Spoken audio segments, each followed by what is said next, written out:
자, 다음 중 청년 도약계좌 설명 중에 알맞지 않은 걸 한번 골라보세요. 청년 도약계좌는 취급은행을 통틀어 한 명당 한 개의 계좌만 가입이 가능하다. 2번 청년 희망적금 가입자는 청년 도약계좌에 가입이 불가능하다. 3번 가입 이후에 만 34살이 넘어도 계좌 유지가 가능하다. 4번 가입 이후 소득이 변경되더라도 정부기여금에는 변화가 없다. 5번 청년 도약계좌 해지 후 2개월 뒤에 재가입이 가능하다. 자, 정답은요 4번입니다. 자, 두 번째 퀴즈입니다. 청년 도약계좌에 별도의 서류 준비가 필요하다. OX인데요. 정답은요 X입니다. 다음 퀴즈. 청년 도약계좌 월 납부 금액을 변경할 수 있다 아니다. 정답은요 가능하다입니다. 자세한 내용은요 본편에서 말씀드리도록 할게요. 자, 앞에 퀴즈 세 가지를 모두 맞추신 분들은 이 방송을 안 보셔도 좋겠지만 꼭 왜 이렇게 되는지 라고 궁금하신 분들, 그리고 앞에 퀴즈 세 가지 다 못 맞추신 분들은 오늘 방송 보시면 굉장히 많은 도움이 되실 겁니다.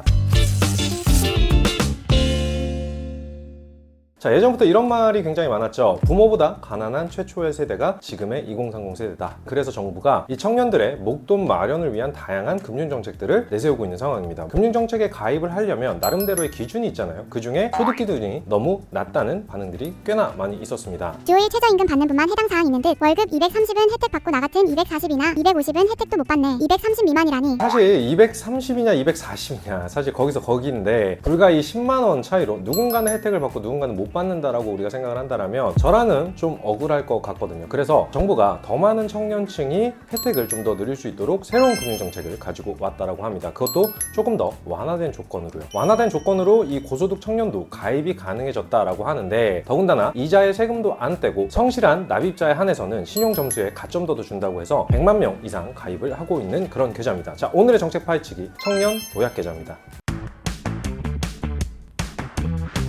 안녕하세요, 신사고찰 그리고 엄마나야의 이이사입니다. 청년 도약계좌, 청년들 자산 형성을 지원하는 금융상품으로 가입을 하려면 만 19세에서 34세 청년에 해당이 되어야 된다고 하죠. 5년 동안 매달 일정한 금액을 납입을 하면 정부 지원금과 은행 이자를 더한 금액을 만기 시에 수령을 할 수가 있다고 하는데, 금리가 높아서인지 청년들 사이에서 나름 혜자라고 소문이 났다고 합니다. 하지만 올 초부터 완화된 소득 조건으로 논란이 없진 않았어요. 고소득자 청년분들도 가입을 할 수 있는 거 아니냐, 이게 취지에 과연 맞는 거냐, 뭐 이런저런 이야기들이 많이 나왔는데, 저희가 알아보니까 모든 청년들이 다 동일한 이자를 받는 건 아니었다라는 거죠. 소득이 낮을수록 더 많은 정부 기여금을 받을 수가 있었습니다. 신사고찰이 변화된 청년 도약계좌 자세히 알아보도록 하겠습니다.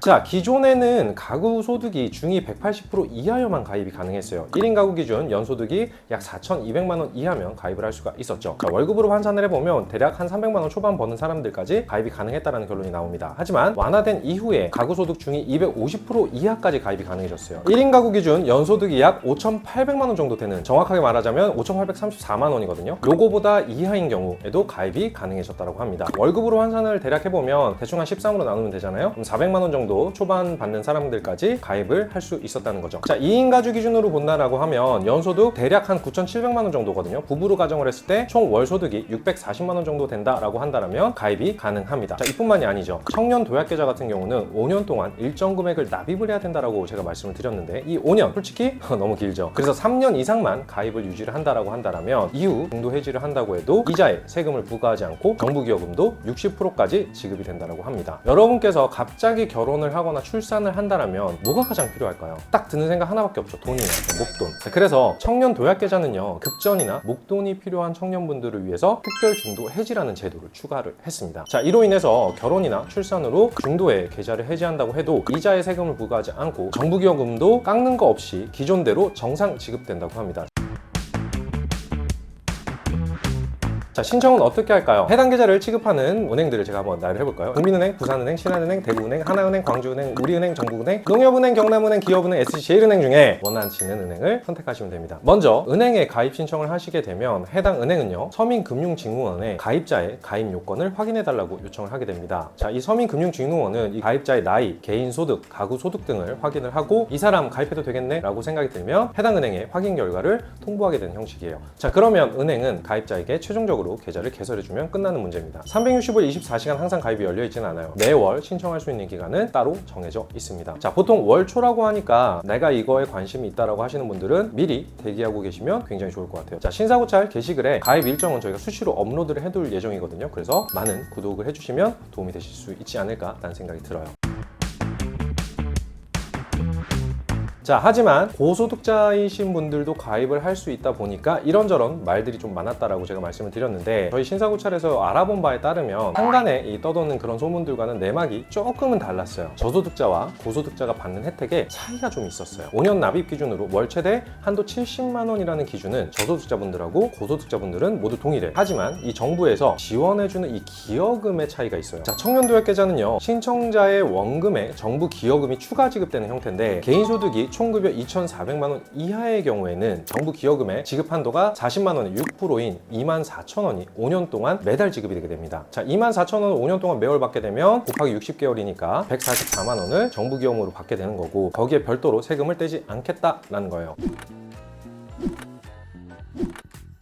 자, 그리고 청년도약계좌의 마지노소 금액이 얼마죠? 총급여 7,500만 원. 요거에 이하다라고 한다면 고소득자로 분류가 되거든요. 그래서 별도의 정부기여금이 없다라고 보시면 됩니다. 자, 하지만 은행 이자에 대한 세금은 떼지 않는 비과세 혜택은 그래도 고스란히 받을 수가 있어요. 자, 그러면 고소득자는 고작 요 혜택으로 내가 가입을 하면 무슨 의미가 있어? 라고 생각하실 수 있죠. 하지만 적용되는 금리를 보면 이해가 돼요. 자, 2024년 초반 시중금리가 3.29%, 그리고 청년도약계좌는 최대 금리가 6%입니다. 거의 2배가량 차이가 나죠. 하물며 이자에 세금을 안 뗀다? 저라면 이거 가입을 해야 된다고 생각이 듭니다. 자, 근데 여기서 조금 웃긴 게 하나 있어요. 뭐냐면 해당 계좌를 취급하는 모든 은행의 금리가 최대 6%로 동일하다는 거야. 특정 은행만 금리를 높이게 되면 한 곳으로 가입자가 몰리게 될 거고, 그렇게 되면 결국에는 독과점을 피할 수 없게 되는 상황이 되거든요. 그래서 이 독과점을 방지하기 위해서 모두가 동일한 금리로 적용을 해라 라는 정부의 입김이 있지 않았나 라는 생각이 듭니다. 자, 그 결과 청년 도약계좌를 취급하는 모든 은행은 기본금리는 3.8%에서 4.5%로 확정을 지어놓고요. 소득 우대금리 0.5%, 그리고 은행별 우대금리 1.0%에서 1.7% 이렇게 확정을 지어서 합산해서 나오는 결과값이 최종 최대금리 6% 선으로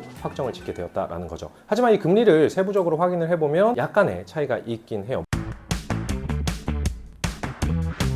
은행연합회 홈페이지에 들어가서 같이 한번 살펴보도록 할게요. 기본금리와 은행별 우대금리에 보시면 약간의 차이가 보이실 거예요. 기본금리 한번 살펴볼까요? 4.5%인 데도 있고 3.8%인 데도 있죠. 자, 3.8% 기본금리인 모 은행의 은행별 우대금리를 보니까 최대 1.7% 금리를 적용을 해주고 있어요. 자, 그럼 합산하면 얼마가 돼? 5.5% 금리가 적용이 되는 거죠. 기본금리와 은행별 우대금리의 수치는 약간의 차이는 있지만 총 5.5% 금리에는 변함이 없습니다. 자, 그럼 여기서 질문이 당연히 나와야 돼요. 원래 네가 최대 6%라고 하지 않았어? 라고 질문이 나와야 돼요. 자, 여기 보시면 소득 우대금리라고 보이시나요? 1인 총 연봉이 2,400만 원 이하인 가입자분들께는 소득 우대금리를 0.5%를 제공해 줍니다. 그래서 최대금리가 6.0%로 적용이 되게 되죠. 소득이 낮은 가입자분들께 추가적으로 혜택을 조금 더 줬다라고 보시면 됩니다. 자, 근데 은행이 너무 많은데 어디서 가입을 하는 게 가장 좋을까요? 이렇게 질문을 하신다면 제가 한번 살펴볼까요? 요 은행이 금리 조건을 충족하기에 가장 간단해 보인다라고 생각이 들더라고요. 시중 K은행인데 기본금리는 4.5%에 해당 계좌를 급여 이체 계좌로 활용을 한다 0.6%를 추가 금리로 적용을 해줍니다. 자, 여기서 내 연소득이 2,400만 원 이하다라고 한다면 추가로 0.5% 소득 우대금리가 적용이 되죠. 그러면 총 6% 금리가 완성됩니다. 자, 그럼 2,400 초과다라고 한다면 총 5.5% 금리가 적용되는 시스템이다 라고 보시면 됩니다. 자, 여러분들 상황에 맞게 적용을 해보시면 좋을 것 같아요.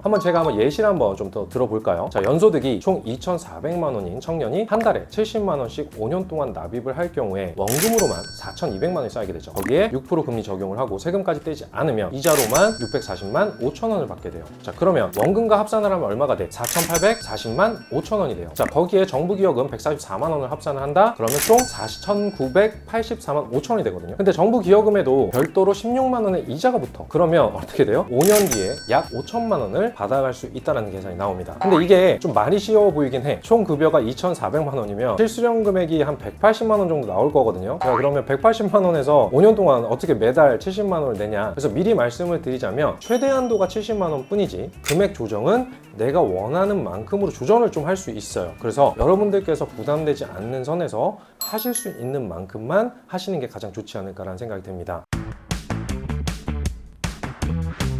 아까 처음에 이제 도입 부분에 저희가 냈었던 퀴즈에 대한 답을 다시 한번 설명해 드리는 형태로 말씀을 좀 드려볼게요. 자, 1번 문제 청년도약계좌 설명조에 알맞지 않은 게 뭐냐라고 했을 때 저희가 정답이 4번 요게 잘못됐다라고 말씀을 드렸죠. 가입 이후에 소득이 변경되면 정부기여금에도 변화가 있습니다. 자, 청년도약계좌는 만기가 5년이에요. 그 기간 동안에 가입자 연봉이 오를 수도 있죠. 올라야 돼요. 1년을 주기로 유지심사를 진행을 한다라고 합니다. 유지심사를 했는데 그 결과 개인소득이 연 6천만 원을 초과하게 되면 다음 유지심사 시까지 시까지 정부기업 지급이 중단이 돼요. 그 뒤로 1년 뒤에 다시 유지심사를 하게 되는데, 그때 개인소득이 연 6천만 원 이하다라고 한다면 그 이후 1년 뒤에 진행되는 유지심사 시까지 정부기여금이 다시 지급이 된다라는 그런 개념으로 보시면 좋을 것 같습니다. 두 번째 퀴즈에 대한 정답은 아니다라고 말씀을 드렸죠. 그 이유는 취급하는 은행의 앱을 통해서 비대면으로 바로 가입이 가능합니다. 별도로 우리 여러분들께서 준비하실 서류는 없다라고 보시면 될 것 같습니다. 다음 퀴즈에 대한 정답은 변경이 가능하다라고 제가 답변을 드렸는데, 해당 은행에 방문을 하셔서 은행원과 상담을 받아보신 이후에 변경 요청을 하시면 됩니다. 자, 오늘의 정책 파헤치기 청년 도약 계좌였습니다. 도움이 되셨다면 구독, 알림 설정, 좋아요 잊지 말아주시고요. 또 파헤치고 싶은 정책이 있다고 하시면 언제든지 댓글로 남겨주세요. 다음에 또 뵐게요. 고맙습니다.